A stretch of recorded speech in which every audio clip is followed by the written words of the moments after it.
Hola, hola. Qué gusto que nos acompañen en este nuevo análisis visual. Hoy vamos a sumergirnos de lleno en algo literalmente fascinante que está en el corazón de cómo la inteligencia artificial moderna interactúa con el mundo.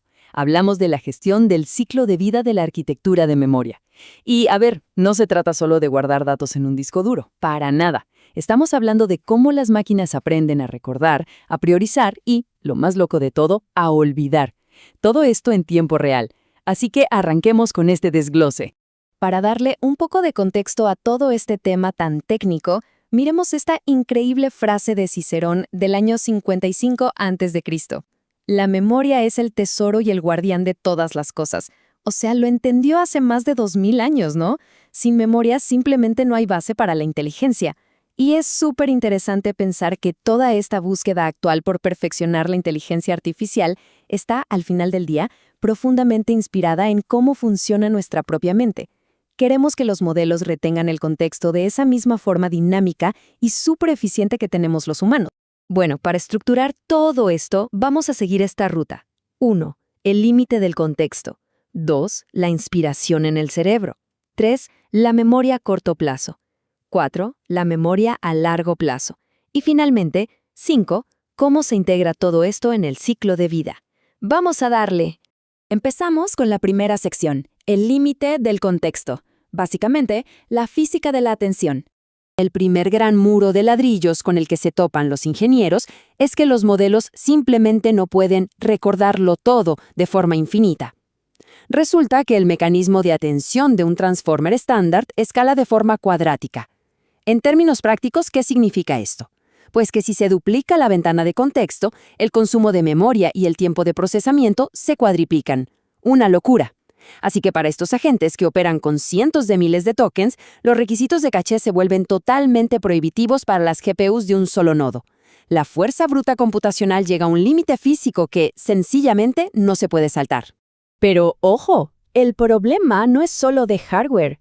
Acumular contexto a ciegas es un enfoque pésimo y es lo que se conoce como la falacia de la acumulación. Esencialmente, esta falacia nos advierte que solo porque una información sea visualmente o semánticamente similar a la tarea, no significa que sea realmente útil. Acumular un montón de datos redundantes provoca una putrefacción del contexto que termina destrozando la precisión del modelo. Por eso, los agentes más avanzados no pueden ser simples recolectores pasivos. Tienen que actuar como gestores activos de su propia memoria para no perder el foco en lo que de verdad importa. Y esto nos lleva a la sección 2. Inspiración en el cerebro. El modelo multialmacén. Al chocar con esta barrera física, la ingeniería volteó a ver las respuestas en la ciencia cognitiva. Y aquí podemos ver el gran dilema al que se enfrenta la industria. Por un lado, tenemos los Transformers, que ofrecen una memoria perfecta, sin perder un solo detalle, pero a un costo que crece de forma insostenible. Y por otro lado, están las redes neuronales recurrentes, que son súper eficientes y de tamaño fijo, pero inevitablemente van perdiendo los detalles granulares con el tiempo. Así que el santo grial de la arquitectura actual es fusionar lo mejor de estos dos mundos. Pasemos a la sección 3, la memoria de corto plazo. Esa retención inmediata. Esta es la primera gran pieza de nuestra arquitectura híbrida. La memoria a corto plazo funciona literalmente como la memoria de trabajo de la IA. Está confinada estrictamente al hilo actual de la conversación, utilizando una ventana deslizante que no pierde absolutamente nada a través de la caché del Transformer. Al operar de esta manera, la IA garantiza una fidelidad perfecta del historial más reciente, o sea, permite un razonamiento súper preciso en el calor del momento sin que se degrade ninguna información vital que acaba de suceder. Ahora vamos a la sección 4, memoria de largo plazo, donde entra la magia de la compresión y la persistencia.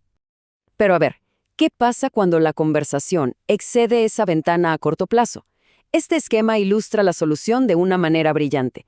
Inspiradas directamente en cómo funciona el hipocampo humano, las redes de hipocampo artificial entran en acción justo cuando los tokens se caen de la ventana inmediata. En lugar de borrar esa información, el módulo la comprime en un estado de tamaño fijo. Es como si creara un resumen permanente que captura la esencia pura sin saturar la memoria física. Así logramos que la información persista a través del tiempo y de múltiples sesiones con un costo computacional bajísimo. Para llevar toda esta memoria a largo plazo al mundo del software, los desarrolladores usan frameworks de orquestación como LangGraph o Semantic Kernel, y lo increíble aquí es cómo mapean exactamente la taxonomía cognitiva humana. Fíjense, la memoria semántica se traduce en bases de datos con perfiles estructurados. La memoria episódica almacena las acciones pasadas que la gente usa como ejemplos, y la memoria procedimental representa esas instrucciones y reglas inyectadas en el sistema. Es alucinante cómo la arquitectura del software imita literalmente la mente. Esto es lo que permite que un asistente recuerde el perfil de un usuario semana tras semana sin que haya que recordarle quién es esa persona. Y llegamos a la sección 5, el ciclo de vida. ¿Cómo se orquesta todo este proceso? Ya vimos las piezas por separado, así que veamos ahora la máquina en pleno movimiento. Así es como interactúan los sistemas en un ciclo de vida súper exacto de 4 pasos. Todo arranca al inyectar el estado estructurado directamente en el prompt inicial. Acto seguido, el agente pasa a razonar, interactuando y generando sus respuestas. Mientras eso ocurre, empieza a destilar información, tomando como notas temporales silenciosas en el hilo. Y finalmente, ocurre el paso más crítico de todos, consolidar. Aquí fusiona de forma asíncrona esas notas en la memoria global a largo plazo. ¿Y saben qué es lo verdaderamente fascinante de esta fase de consolidación? Que el olvido no es un error informático. Al contrario, es una característica de diseño absolutamente esencial. Si la IA no ejecuta una poda constante o un olvido intencional para sacar datos viejos y resolver conflictos, la ventana de contexto se llenaría de puras contradicciones. Sin ese olvido, el modelo empezaría a alucinar y su rendimiento se iría al suelo. Olvidar es vital. Para ir cerrando, les dejo esta pequeña bomba mental para reflexionar.